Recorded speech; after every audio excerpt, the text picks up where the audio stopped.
The living room was a disaster. Papers overflowed from the dining table, threatening to spill onto the plush carpet. A laptop glowed ominously amidst the chaos, its screen displaying a spreadsheet that seemed to stretch on forever. Susan, a whirlwind of nervous energy, hunched over the keyboard, her brow furrowed in concentration. The air crackled with the static of unspoken stress. Susan sighed, rubbing her temples. The deadline loomed over her like a guillotine. Her fingers flew across the keys, inputting data with the frantic speed of a squirrel burying nuts for winter. The house was quiet, except for the rhythmic tapping of the keyboard and the occasional rustle of paper. Her two children, teenagers glued to their phones, were sprawled on the sofa, oblivious to the storm brewing around them. Susan glanced at the clock, her heart sinking. Time was slipping away, and the mountain of work remained unconquered.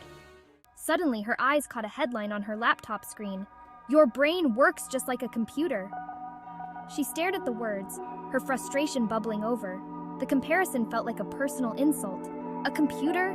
Was that all she was? A machine programmed to process information? The thought was both absurd and infuriating. She slammed her laptop shut, the sound echoing through the quiet room. Her children looked up, startled by the sudden outburst. Susan stood up, her hands on her hips, her eyes blazing. "Mom, I am not a computer. Mom, what's wrong?" asked her daughter Emily, a hint of amusement in her voice. Her son Josh simply raised an eyebrow, his fingers still dancing across his phone screen. "Mom, they think I'm a machine.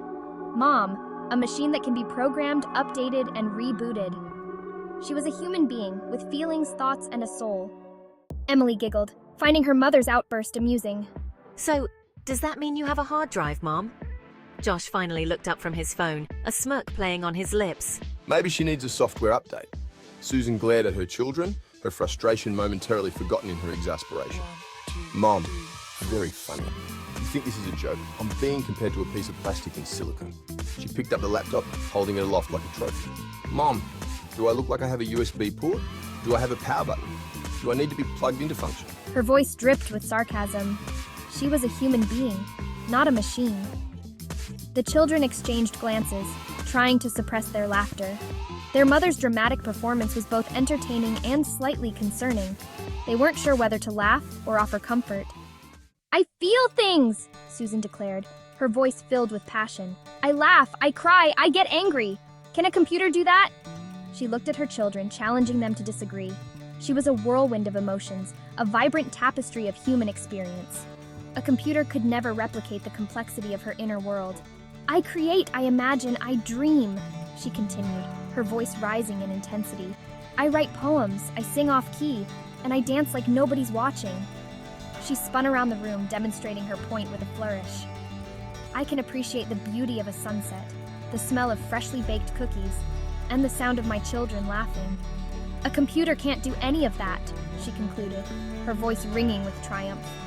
She was a human being, and she was proud of it. Susan's grip tightened on the laptop. "I'm going to uninstall you both," she threatened playfully, brandishing the laptop like a weapon. Emily and Josh burst into laughter, relieved that their mother's meltdown was taking a humorous turn. The tension in the room dissipated, replaced by a sense of lightheartedness. "And then I'm going to crash the entire system," she added, her eyes twinkling with mischief. She raised the laptop above her head, pretending to prepare for impact.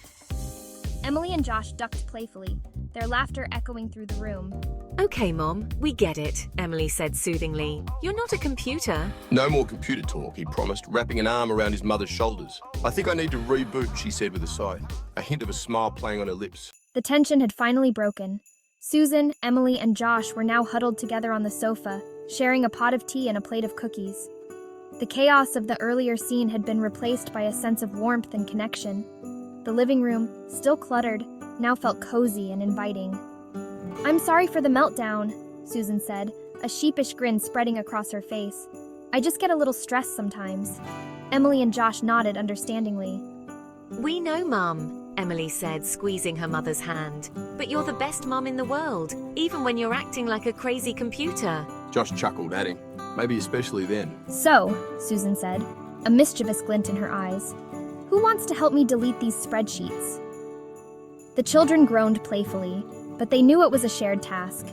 The family, rebooted and refreshed, was ready to tackle the world, one spreadsheet at a time.